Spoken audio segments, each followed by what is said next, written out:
Hare Nama, Hare Nama eva kevalam, Kalo nasteva, nasteva, nasteva gatiranyata. Hare Nama, Hare Nama eva kevalam, Kalo nasteva, nasteva, nasteva gatiranyata.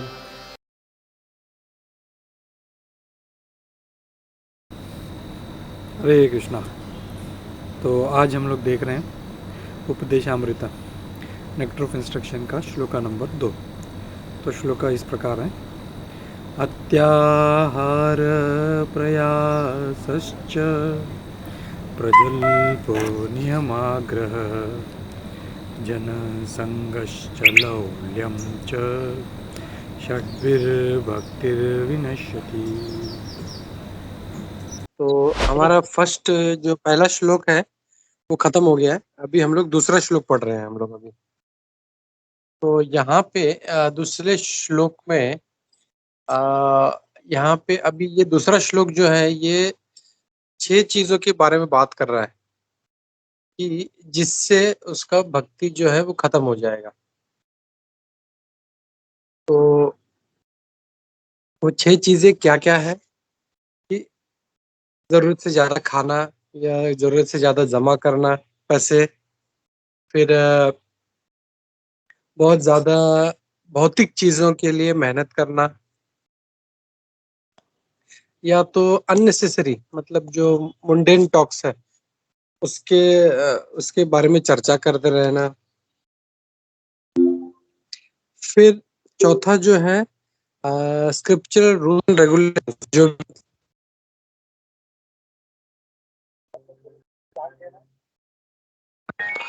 बहुत ही जरूरत से ज्यादा उसे follow करना।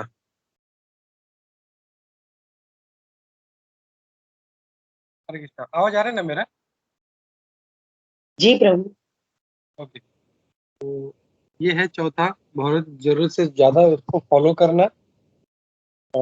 यानी कोई एक लिमिटेड मात्रा में उसको फॉलो करना चाहिए। और वो जो मेन अपना जो प्रिंसिपल है भगवान कृष्ण को याद रखने का, वो वो अगर नियम पूरा नहीं हो रहा है तो वो फिर रूल्स एंड रेगुलेशंस का कोई मतलब नहीं है, वो कह रहे हैं।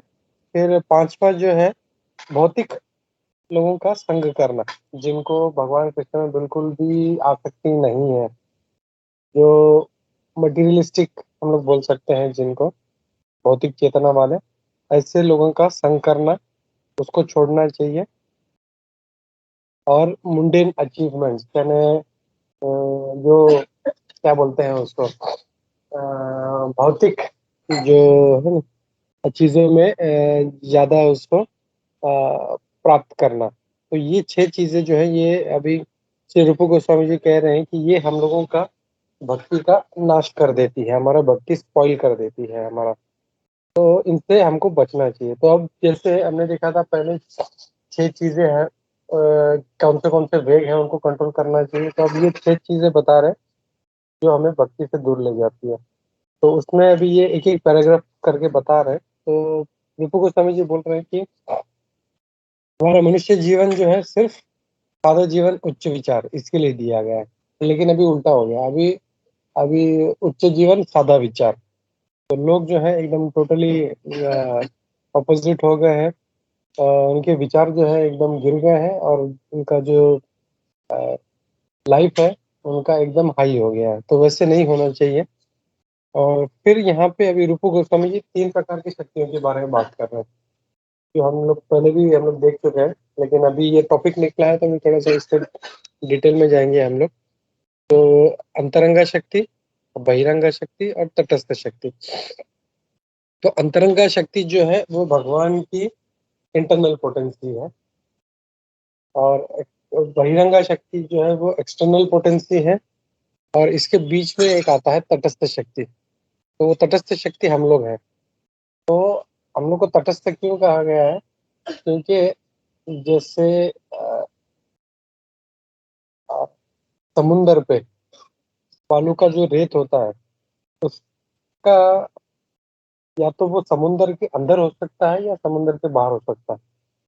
तो वो तट पे होता है, इसके लिए इसको तटस्थ शक्ति कहा गया है इसको। तो वैसे ही हम लोग जो है, या तो अंतरंगा शक्ति यानी इंटरनल पोटेंसी, तो रूप गोस्वामी जी बताएंगे आगे, लेकिन जस्ट ब्रीफली हम लोग देखते हैं। अंतरंगा शक्ति जो है वो भगवान के कार्यों में हमको प्रेरित रखती है, हम लोग को एंगेज रखती है। और एक्सटर्नल पोटेंसी जो है वो भगवान के कार्यों से हमको दूर रखती है। तो अभी हमको डिसाइड करना है कि हम लोग को कहाँ पे रहना है। हम लोग कहीं पे एक जगह पे रह सकते हैं, या तो अंतरंगा शक्ति में या बहिरंगा शक्ति में। तो this we have to decide. और वो डिसाइड कैसे करेंगे? सिर्फ हम लोग के सोच लेने से नहीं होगा कि मुझे अंतरंगा शक्ति में रहना है। We have to act like that, and अपना कॉन्शियसनेस भी वैसे रखना होगा, तब जाके मतलब हम लोग उस इंटरनल पोटेंसी में हम लोग काम कर पाएंगे। नहीं तो हम लोग जो है हमेशा एक्सटर्नल पोटेंसी में ही ऑटोमेटिकली, जो बद्ध जीव है, जैसे हमने देखा, दो प्रकार के जीव होते हैं, बद्ध जीव, नित्य बद्ध और नित्य मुक्त। तो हम लोग जो है नित्य बद्ध हैं, हम लोग, हम वी आर कंडीशन। तो हम लोग जैसे जो है जीव, हम लोग हमेशा, हम लोग बहिरंगा शक्ति में हम लोग कार्य करते हैं। और फिर महात्मा का यहाँ पे रूप गोस्वामी जी जो है बता रहे हैं कि जो महात्मा है वो हमेशा दैवी प्रकृति में आश्रित है। जो इंटरनल पोटेंसी है उसमें आश्रित रहते हैं, और हमेशा भजती अनन्य मन से, हमेशा भगवान का भजन करते हैं, और ऐसे कंडीशन में रहते हैं। तो ऐसे लोग जो होते हैं वो महात्मा होते हैं। फिर आगे और भी महात्मा का क्या डेफिनेशन है, हम लोग वो आगे पढ़ते हैं हम लोग। हरे कृष्णा। Yes, माता जी। उसके पहले एक मिनट है, जस्ट किसी का कोई कोई डाउट है या कोई कमेंट है तो वो हम लोग लेना चाहे तो ले सकते हैं हम लोग। किसी का कोई शंका है इस बारे में?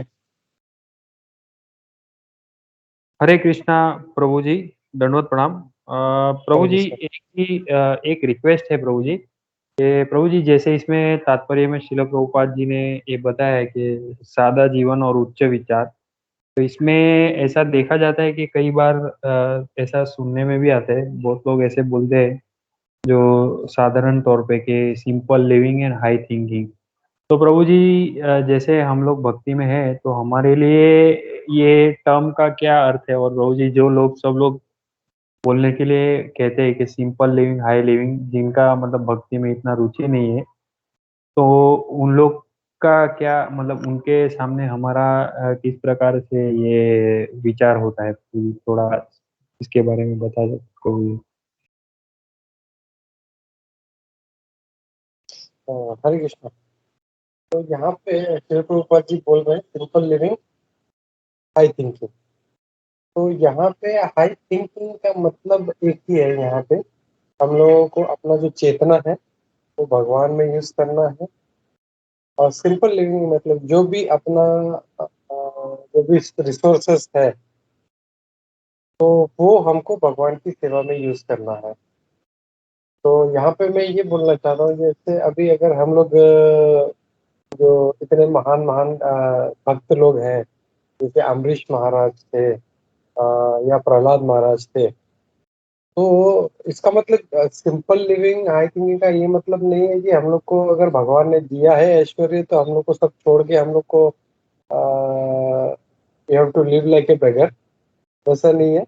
जो भगवान ने दिया है, डेस्टिनी है, जैसे अम्बरीश महाराज है या परीक्षित महाराज है, देवर सो ग्रेटली किंग्स।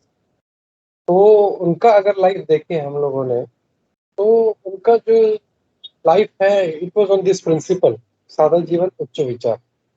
तो वो मतलब सारा ऐश्वर्य होते हुए भी उन्होंने कभी उसका उपभोग नहीं किया, जैसे हम लोग पृथु महाराज का देखा। और अभी नेक्स्ट जो राजा है किंग, उनके बारे में हम लोग देख रहे थे, उनका नाम मेरे को याद नहीं आ रहा है। भागवत में अभी देख रहे हैं हम लोग, ऋषभ देव है।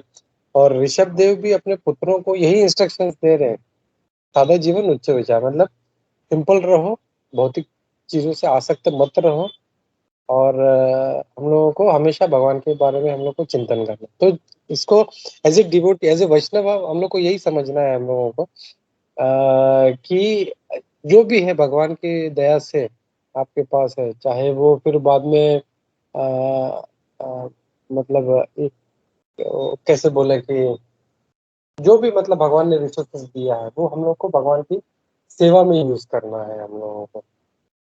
तो दिस इज वैष्णव थिंकिंग कि मतलब हम लोग को जो भी मिला है वो हम कैसे भगवान की सेवा में हम लोग उसका उपयोग करें, न कि उसको हम लोग अपने सेवा में यूज करें।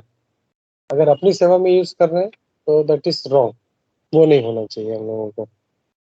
हम लोगों को सिर्फ कैसे हम सारा जो अपना रिसोर्सेस है कैसे भगवान की सेवा में लगाए। और जैसे श्री वल्लभ प्रभु एग्जाम्पल है, ये इतने अच्छे अच्छे डिवोटीज हैं हम लोग देख रहे हैं।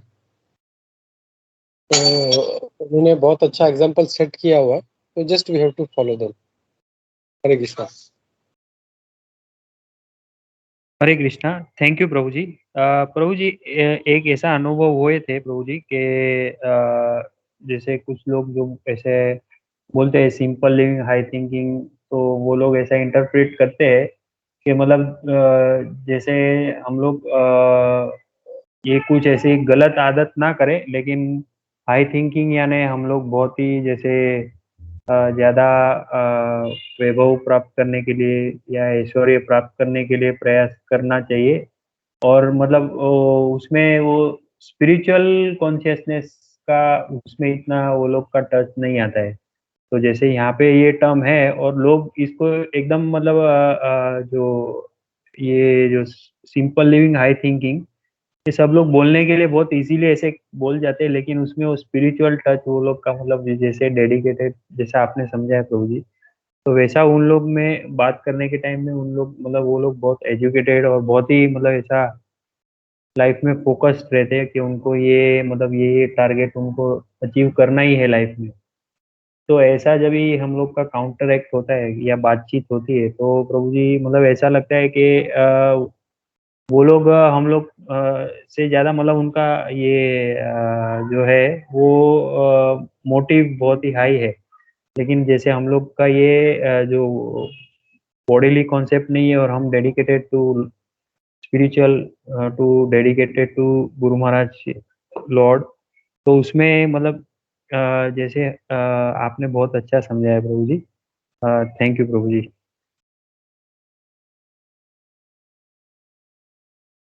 या थैंक यू जी प्रभु। ये हम लोग को मतलब सिंपल जैसे श्री वल्लभ प्रभु को अपने सामने रखना है हम लोगों को। That is the best example. उनका लाइफ से देख सकते हैं हम लोग कितना बिजी रहते हैं वो स्पिरिचुअली। तो ही इज ऑलवेज एंगेज्ड। इतने सारे महाराज लोगों से बात करना, उनका अरेंज करना प्रोग्राम, सब मतलब it is not easy task. तो मतलब 24 घंटा जो उनका दिमाग जो है वो इसी कार्य में रहता है कि कैसे जो है मतलब कृष्ण भक्ति जो है कैसे इसको बढ़ाए, हम लोग कैसे फैलाए। अब प्रभुपाद जी का भी लाइफ देखें तो he was also a businessman. जब उनका मतलब सब छोड़ने के पहले जब भी थे तो उनका अपना बिजनेस था, उनका फार्मेसी था। एंड उन्होंने बहुत बहुत कोशिश किया, बहुत प्रचार किया उन्होंने। लेकिन जब जरूरत आई तो उन्होंने सब छोड़ दिया। उनको लगा कि हाँ इससे कोई फायदा नहीं हो रहा है, तो फिर सब छोड़ दिया। इट ऑल डिपेंड्स कि कैसे सरकमस्टेंसेस है। और अगर ऐसा कोई आता है जो भौतिक, तो हम लोग को उससे मतलब हम लोग को उससे कंपेयर नहीं करना है। हम लोग को वी नो कि ये गलत है। उसको छोड़ते हुए हम लोग को अच्छे अच्छे जो एग्जाम्पल लाइफ में हमेशा वो पकड़ने हैं हम लोगों को। और ऐसे गलत एग्जाम्पल्स को हम लोग को पीछे छोड़ते चलना है। हरे कृष्णा।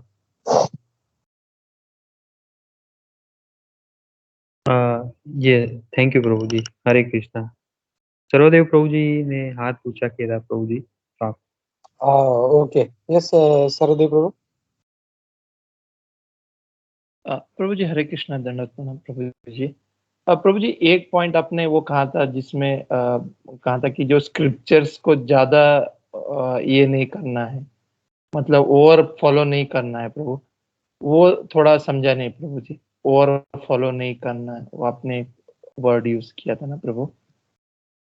नहीं मैंने नहीं वर्ड यूज किया था, that is the purport of the shloka, और वो आगे आएगा वो रूपा गोस्वामी जी उसको भी डिटेल में उसको इलेबरेट करने वाले हैं। तो अभी जो है विल गो टॉपिक वाइज, अभी जैसे रूपा गोस्वामी जी चल रहे हैं तो हम लोग धीरे धीरे वही फिर पकड़ते हुए चलते, जब फिर वो जो टॉपिक आएगा तो will go in detail about that, rules and regulations को जो है ओवर नहीं फॉलो करना है उसको। Okay Prabhu. Yeah, Prabhu. Thank you, Prabhu. Hare Krishna. Okay, Hare Krishna, Sarvadev Prabhu.